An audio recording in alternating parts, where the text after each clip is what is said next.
Buongiorno da Portoviro, inaugurazione di questa bellissima nuova attività, una osteria, stavo dicendo pizzeria. Pizzeria Partenope. Buongiorno, sono con Giada e con Pietro. Pietro, cos'è questa nuova avventura? Diciamo che abbiamo portato una piccola fetta del nostro territorio, della Campania, qui in Veneto. Dopo un anno di sacrifici siamo riusciti a creare diciamo questo piccolo mondo con la pizza partenopea, quindi un prodotto nostrano e una cucina fatta di diciamo elementi poveri però ricca di sapori tutti da gustare. Ecco, chi verrà qua, quindi voi aprirete ufficialmente domani o sbaglio? Domani siamo operativi. E quindi si troverà specialità partenopee in Veneto. Sì. Amate il Veneto, sì? Sì, certo.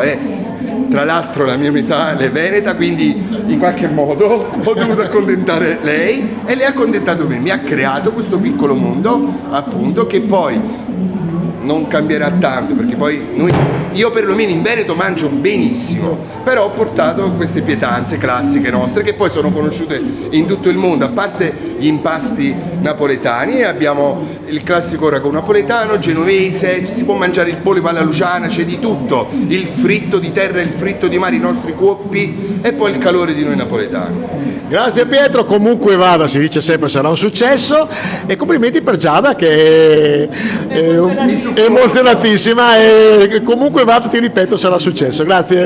Grazie e veniteci a trovare, si paga poco e si mangia tanto. Lei la nostra Dharma, la nostra barman. Barista. Presentati. Sono Dharma, sono la barista, la bar girl semmai. E ci seguirà in questo progetto. bello progetto, mi piace.